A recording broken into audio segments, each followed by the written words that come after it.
what would that be throughout your entire journey? What did you learn that someone can learn from you?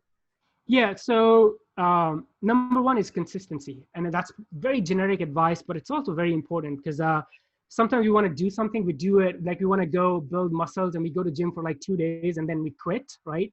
And never happens, right? So same thing is true for online business and social media and content and courses and personal branding. If you are not consistent, nothing is going to happen.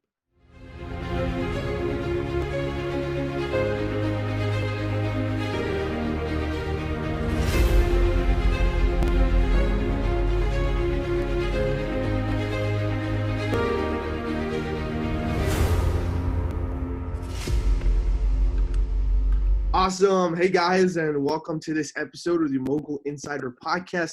As always, I'm in my room right now because of the whole quarantine, so I got nowhere else to go. Hopefully once this turns over, we can get back to the normal schedule. But today, I have an amazing person. Ali, what's up? How are you, man? I am great. And, I know it's just been crazy times. I think it's been almost 2 months now, right? So everyone is at home, but, we're doing the best we can. Trying, at least. I never expected it to last this long, but honestly, after this whole quarantine started, I can literally anything crazy that might happen to the world, I'm like, you know what, it comes. Because who expected us to ever in my entire life to be grounded at home for 2 months? And you know what's first we I was like, okay, so this thing is gonna last for maybe like few days. And then 3 weeks into it, I'm like, okay, maybe like, few weeks. But now I'm thinking, really not. But it seems like it's gonna last like a while. Well, I mean, California, California with us at least, I heard that they're gonna go through stage 1 of reopening things this Friday, which basically means nobody's actually open. It's just they're allowing certain stores to conduct business, deliveries and stuff. So, but I don't know. We'll see. Hopefully, as long as we're staying safe and staying away from all this mess, that's all that really matters at the end of the day. So let's get cranking. You're in the digital marketing space. Tell me more about yourself. Give me your elevator pitch test so we can talk more about that and tell the audience what you're all about.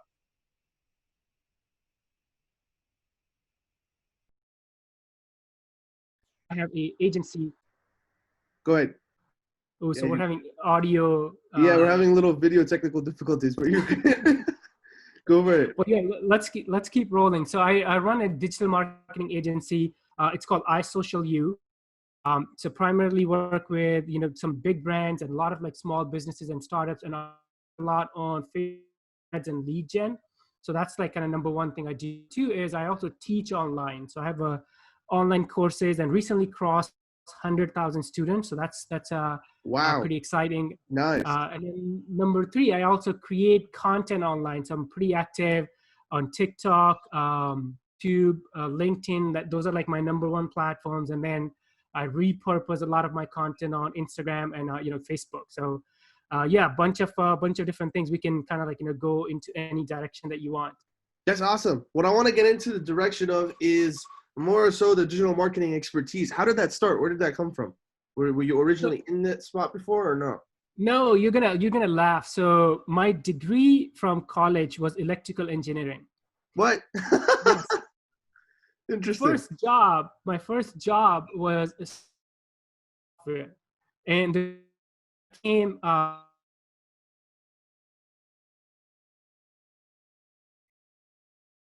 when I graduated, there were no jobs. So I in electrical, and there were no jobs, and I found like an internship just by applying, a lot of places. And there was one software internship, so I got that. That was at GE. That turned into the job, and then I worked in corporate for like probably like 10 years. And then I realized, having a kind of cool product or cool service is not enough. And not like communicate to our audience. If we tell them what our product is about, then there's no use. So that was kind of like the first step of me stepping of my electrical engineering or software to digital marketing. This crazy journey like started. Wow, very interesting. So did you kind of take the jump from the corporate world to starting your own company, or how did that transition happen? No, so it was a kind of like step-by-step process. So first, I kind of realized, I mean, in my job, I don't want to be my manager in like 10 years, right? So that was the moment of realization. At the same time, digital marketing and social media was kind of like, and I was like, I want to get into this thing. This thing is. So first thing I did is I kind of went to my boss and I'm like, hey, is there any way you can move me into, from systems and engineering to marketing? And he tried, but it didn't. I was kind of overqualified for that job. So the first step was for me was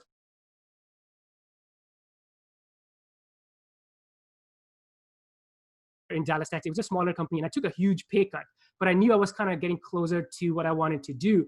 And then at that marketing agency is when I was working full time. And then on the nights and weekends when I was kind of working on my own business, my own brand, I Social You.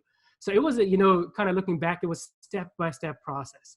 Interesting. Yeah, because I'm asking you because a lot of people are, kind of worry about that jump or don't understand how to take that jump. And so when I see other people who have done it, it's always curious. I'm always curious to find out what exactly it took them. Because yeah, just want to add one thing. A lot of people ask me that same thing too. And to me, see, when I go from my point A to point B, sometimes, having a big goal is good, but it's also kind of scary. So what I tell people is, do you like have big goals and dream big? Then kind of like forget about that and then focus on like small steps. And to me, like whatever you want to do, your step one is get closer to people who are doing the same thing that you want to do in future. So if you want to build like an e-commerce company, the step number one, find maybe go to meetup and look up some meetups, but get closer to people who are doing the same thing. And then you can slowly start your transition from point A to point B. Proximity is power, right? Absolutely. That's how I look at it. Okay, so you do this transition. Now you're working at this digital marketing company, correct? You're basically this agency. All right. And you took this massive pay cut. Do you have kids? Do you have family? Are you married? Back then I did not. Now I do. Okay. Well, congratulations. But all right, because I was curious. Did you have family members or somebody tell you, "Hey, you're crazy. What are you doing? You're making all this money, and now you're deciding to step away," or were you kind of like a lone wolf?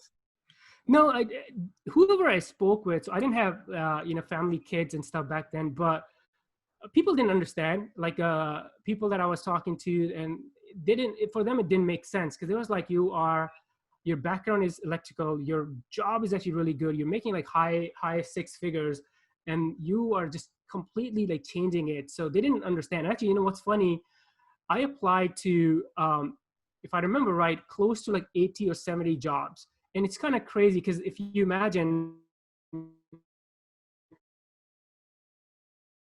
HR, they look at experience. So imagine who has background in electrical and software, he's applying for a marketing job, right? So it was very, very difficult. But something to me, it was more like in my mind, I was clear. I knew like what I wanted to do. So I was like, I'm just gonna take that first step. I'm gonna apply and take that interview and then take that job. So I kind of like took the step-by-step approach. So I was able to kind of like, shut down the noise from outside. But to answer your question, people did not understand. People were like, hey, it doesn't make sense. What you're doing is kind of crazy. Don't do it.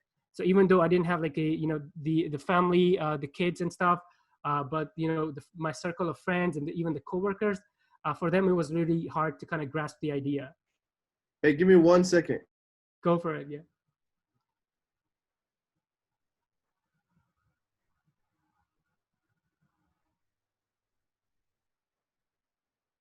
Yeah, quarantine life, ladies and gentlemen. Yes. Okay, that's pretty cool. So how did that conversation go with this agency that hired you, and why did they pick you up? What was it that, intrigued them about you? Man, that's a good question. So I was getting rejected right and left. And, funny thing I'll mention, I live in Dallas, Texas. Back then I was still in Dallas, Texas. There's a hospital here, I think St. Jude. So I applied to that hospital and the HR manager set up the interview. And she said, hey, the only reason I wanted to talk to you is I just want to ask you, what makes you think you can apply for this job? Because your background is so different from like what we need. Like, why did you even apply? So we kind of had like fun conversation. But coming back to your question, The company that I worked for, marketing agency, they were looking for actually the first thing that the job they hired me for, it was a technical project manager. So it was technical project manager on digital projects, right? So with my background being technical, it was like a good fit, even though I didn't have digital experience, but it still, they kind of like took a chance on me. But I learned a lot from that. I think managing digital teams, the SEO and social media teams and design teams, I was sort of like the project manager. And my deliverables were to like companies who were really big, Lexmark, American Airlines, some like mega brands. So I think they looked at my background and they thought, okay, this guy has technical experience. So let's just, bring him in and train him on the, digital side. So it gave you all the knowledge you needed to figure things out on your own, I'm assuming, right? Absolutely. And the reason I was willing to take that pay cut, right? So I knew in my mind that I want to do something on my own and I want to explore digital marketing, but I had no idea. One, I didn't know how to do it. Two, I didn't know how to get clients. Three, I didn't know if I could do it, right? And number four, I didn't have the confidence to actually explore that path, right? So obviously for me, it made sense to go work at a smaller agency and just kind of learn all these things. So how do they reach out to the clients? How do we create proposals? What do the client meetings look like? How do we do reports? I mean, all that stuff. So I tell people a lot of time, people are like, hey, they hate on their jobs and they're like, we don't want to be like 9 to 5. But I'm like, when we go to college, right? So we learn and we pay, right? And then when we have our own business, it seems like we're always working. We do get paid eventually, but we're always like hustling and working. A job is the only place where you learn and you get paid. That's the only place. So if you kind of have the right mindset and you kind of play your cards right, you can do a job, a 9 to 5. You can actually, really use it to launch your professional career. That's awesome. So it's pretty cool how you literally took it step by step. So you went from project manager. Did you change job titles within the company, or did you? Yeah. So 6 months into it, I kind of moved away from being a project manager. They were doing a lot of like influencer marketing campaigns. So we were working with brands like Chevy, and then on the other end, we were working with a lot of like mommy bloggers. So I was able to kind of step into that role, and then that's when I kind of got in touch directly with the clients and also with the influencers. So my role kind of became more manage different influencers, create different campaigns based on Chevy's launching Cruise, the new car. So how are we going to promote that using digital campaigns, Facebook ads, and also like influencer marketing? So I kind of moved away from technical project manager.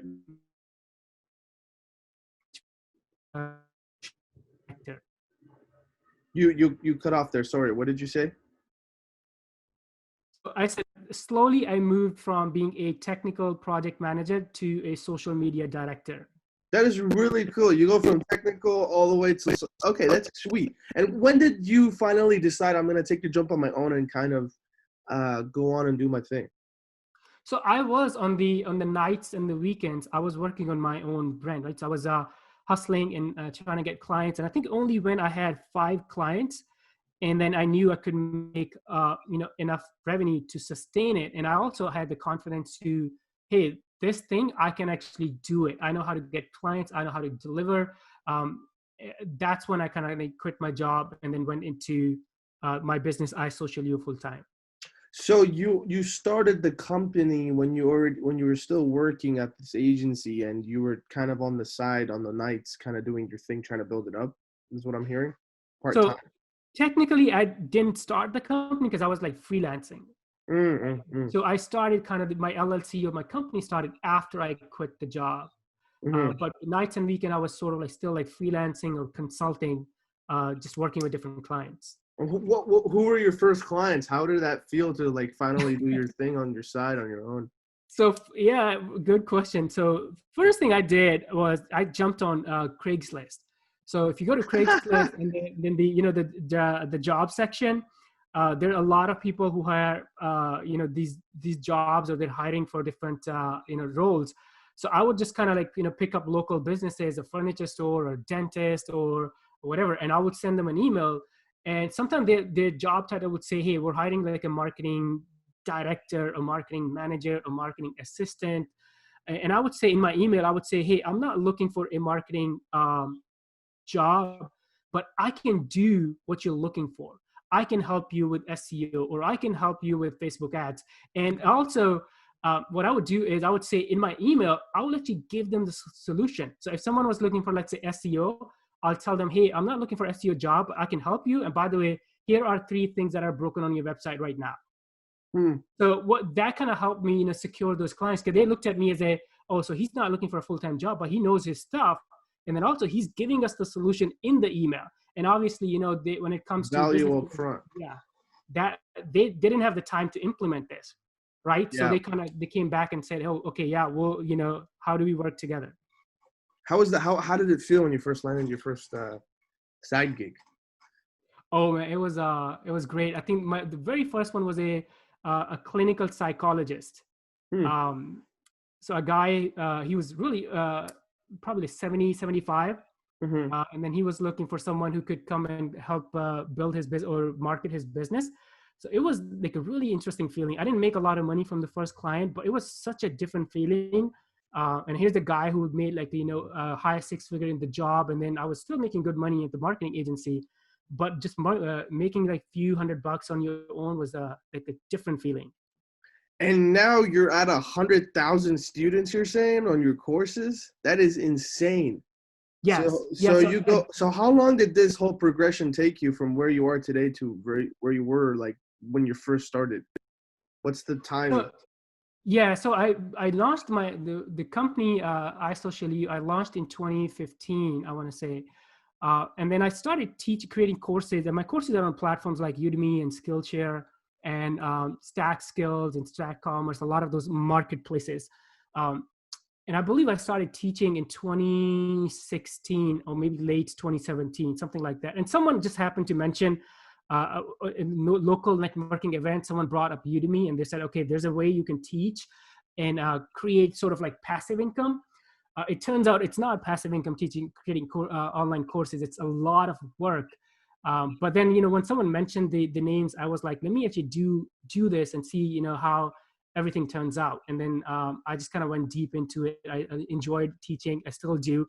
And I have close to 35, 36 courses now, and crossed 100,000 students earlier this year. So it's been exciting journey. But, I do believe the way things are changing. So college is expensive, right? People do not want to go to college.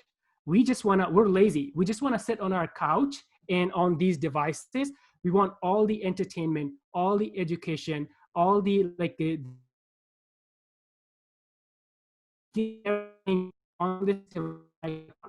So for that, the online education is booming, and it's going to grow even more. So I'm a huge believer that, teaching is the new marketing. So everyone that I kind of consult or work with, I tell them teach first, because when you teach, people are going to know you, like you, and trust you, and then they're going to come back and do business with you. So I'm planning on doing even more as far as the online teaching and online education is concerned. So your agency, you're not doing that anymore now, or what? What happened with that? I am. So right now, I kind of do sort of 3 things that are sort of integrated into each other. So one, I still work with clients at agency iSocialU, and then I teach, create online courses. So up until the lockdown, so my courses were sort of like number 2 on my list. Whenever I had time on the nights and the weekends, I would launch a course. And also whenever I was sort of like excited about something new. So when LinkedIn kind of became the new sort of like content platform, not the resume site anymore, I kind of learned the LinkedIn game, and then I launched the course. And then the number 3 is I'm also like creating content on my own. So I'm creating content actively on TikTok and YouTube. And even though they seem like 3 different things, but they're sort of like very much integrated into each other. Because what happens is a lot of time people will pay. They'll take my course on, let's say, Facebook ads, and they'll realize, oh, actually, this is really difficult to do. Right. So, and they're like, we're the business owners, right? So we don't have time to learn this stuff. So they'll come back to my agency and actually hire us for the service too. So all those 3 things are sort of like integrated into each other, but all those 3 are, I kind of say those are like 3 different businesses that I do right now. That's really cool. And so what's the future look like for you? You're out building a brand now, you're doing all these things, like what's the vision here? What are you trying to accomplish? So great question. So one, I think a mistake I made looking back. So when I launched my iSocially, my brand, I focused, my main focus was clients. So let's get clients, let's do a good job, let's make money, right? So those three things, and it was working, and I made good, revenue and good money from it, but I wasn't creating content for my own, right? I wasn't kind of building my personal brand. So that, to me, that was a mistake, because I should have focused on building my personal brand back then too.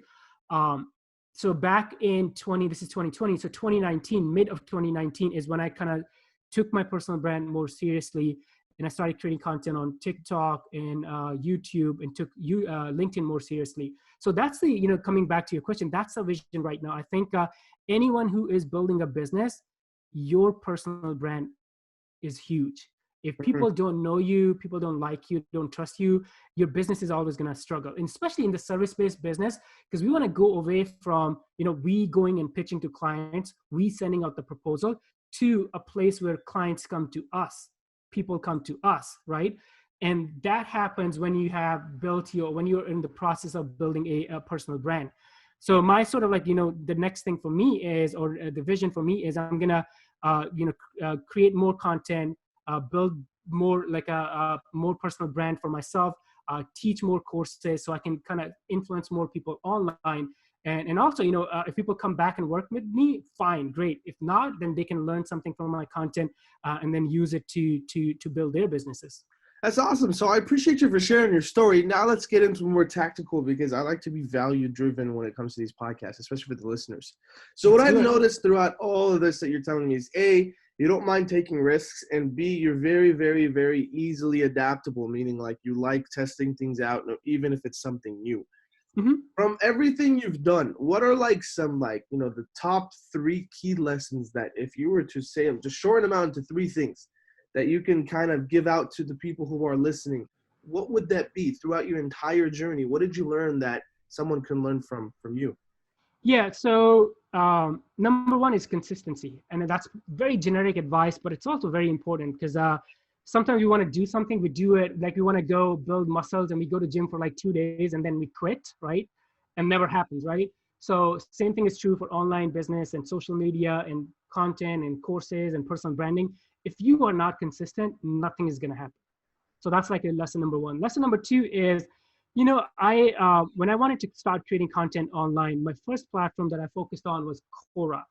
The first 6 months on Quora, I wanted to create content, but my actions were, I would go to Quora and read the trending answers and trending questions, and that's it.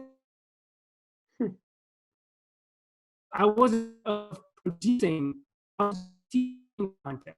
So only when I stopped consuming and started producing, I hit 1 million views in Quora, I believe in like 4 to 6 months. But that kind of got the ball rolling for me. I moved from being a consumer to more like a producer of content. So that's like lesson number 2. You want to be you want to step away from consuming, and even people who are watching in a podcast, because some people are just, after one episode, another one, then another one, and then they go binge watch like bunch of like YouTube videos, and they never like take action. If we don't take action, if we don't produce, nothing's gonna happen, right? So that's like lesson number 2. And then lesson number 3 is, it kind of, I think we sort of like touched on this earlier. Whatever you want to do in life, whether you want to build a business, agency, teach online, build a huge following on TikTok, your step number 1 is get closer to people who are already doing what you want to do. So that's like lesson number 1. Whatever you want to do, find people who are already doing it, get closer to them, and just listen, just absorb, so you can learn and learn from their mistakes and their whatever they're doing on their platforms. Do you have a strategy for building relationships that you can share, or is it just kind of like a thing you do? So I did have a strategy. I used to call it EEP.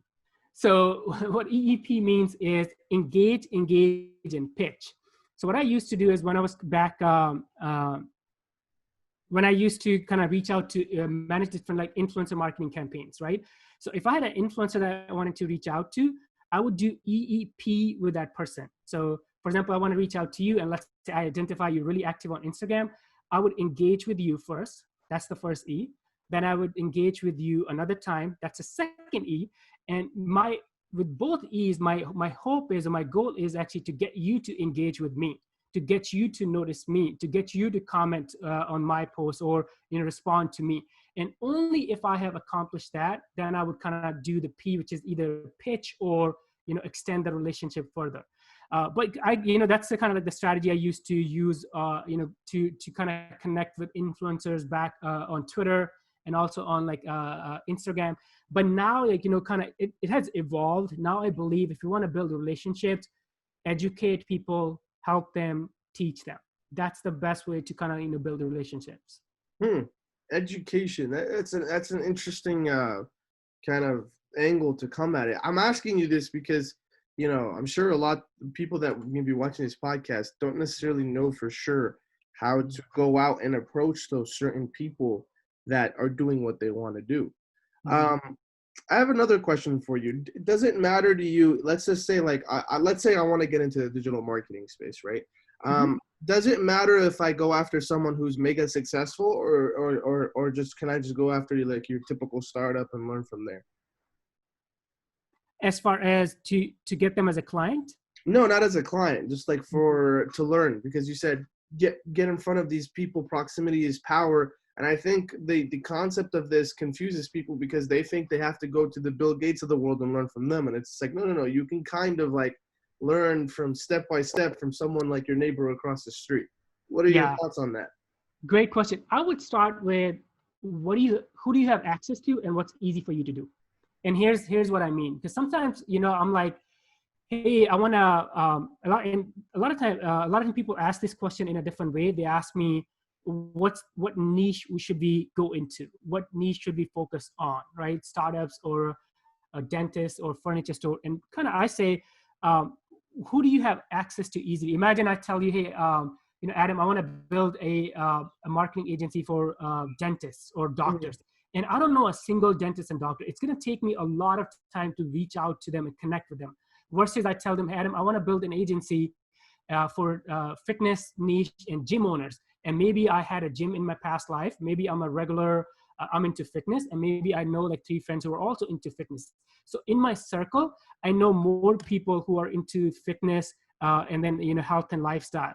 So for me to get into that niche is going to be easier compared to, let's say, dentists and doctors where I don't know anyone in that niche. So I kind of like to, to answer your question, whether startups or mega brands, who can you easily approach?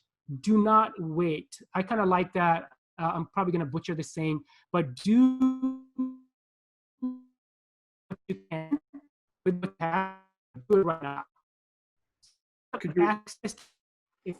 If that's kind of like the area that you can tap into right now, then that's where I would start. Versus, let's say if you have access to professional networks and some mega brands and people who are kind of big brands, if you have access there and you can easily get in touch with them, I would start there.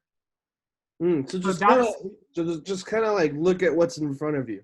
Exactly. That's good. Because what the mistake to me, what people do is, in my mind, is they look at other people and they try to do what other people are doing. They try to replicate what's working for them and not realizing that, hey, it's a different person. It's a different context. And again, the example, if I have access to the gym owners, for me to build something for gym owners is going to be much easier than, building something for furniture store owners where I don't know any furniture store owner.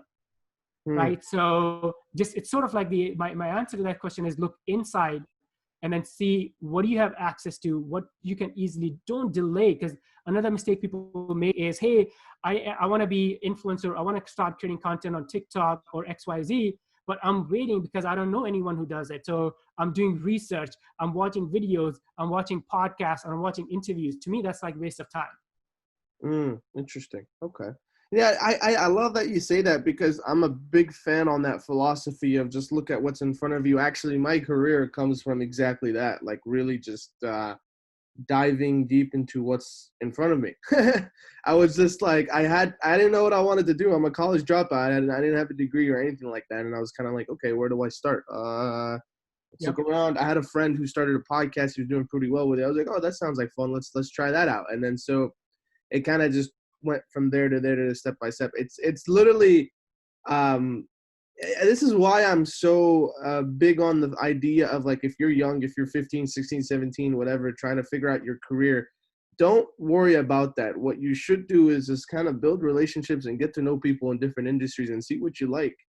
And because I've noticed people love to help young people. Yep. You know what I mean? And so when you're young, you have an advantage of the fact that you're young. And so if you approach these mega influencers or people who are very successful, even if you don't really have much on your plate, they're still willing to help because of just your age. And so it's like, I feel like this whole college system is so just outdated with the world. See, I kind of, the analogy I give people is, if you're walking, it's easier to start running. Mm-hmm. Right? So that's why I like the approach of, take the first step, and who cares if it's wrong? That's fine. You'll learn and you'll do something else, right? But if you're just like sitting there and consuming content and just hoping that, hey, I want to grow my brand on TikTok or Instagram or whatever, and not like taking consistent action, it's not going to happen. Mm. So are you planning on expanding your courses and start selling them on your own? Because I know Udemy and all these things, they take a cut, right? So what's the plan for expansion for your business, and where can people find you too? Yes. So to find me, the website is isocialu.com. That's my agency website. All the links are there. And then to answer your question, I am, when you teach courses on marketplaces, because it's like Amazon and eBay, you can sell, products on your own website, or you can sell on Amazon and eBay. And I kind of made a decision on my own to kind of sell or launch my courses on the marketplaces. So in future, I am planning on launching on my own website. Don't have a timeline yet when that might happen. But yeah, when you do create courses on marketplaces like Udemy and Skillshare, that's a huge con. The pro is you don't have to build a marketing funnel, right? They can bring the students for you. But the con is they're going to take a huge cut off your sale. So you have to, it's kind of funny because I consult with a lot of people, and to them, that's like they're like, hey, we don't want to do that. And I'm like, that's great. That's fine. Once you know that you don't want to do it, then don't do it. But at the same time, sometimes people, and the advice I give people is, if you're trying to build like an online course business, if you have your own audience, it's always good to build and launch on your own platform, your courses. But if you don't have your own audience, your email list, or maybe, your own brand on Instagram or any social media channel, then to me, in my mind, I would create courses on marketplaces and test a lot of stuff there, and let people give you the feedback, and then take that feedback and build your audience, and then launch it on your own website and make a lot of money. Well, hey man, you're up to a lot of exciting stuff. Where can people find you on social media? I know you're like active on TikTok, and that's like a fun thing for you. So yes, so it's my name, Ali. You cut off your name, Ali Mirza, right? Yeah, so Ali Mirza 2K is my username on all the social media platforms. 2K, what, you play NBA, basketball, video games? Where does 2K come from? No, I just could not. Ali Mirza it's a really common name, so I could not get it. And I don't know, I just kind of, that day, I don't know what I ate. So number 2K came to mind. Yeah. Well, hey man, I appreciate you so much for hopping on here. It's really been a pleasure kind of diving down into your story and learning more about you. And I hope everyone that has been listening kind of took a little 2 cents from it. I definitely, my biggest golden nugget was the EEP method. That's a interesting theory that I learned that definitely will apply. And I hope everyone that's listening gets something out of it. So thank you so much for hopping on. Thank you so much for having me. Yeah, appreciate it.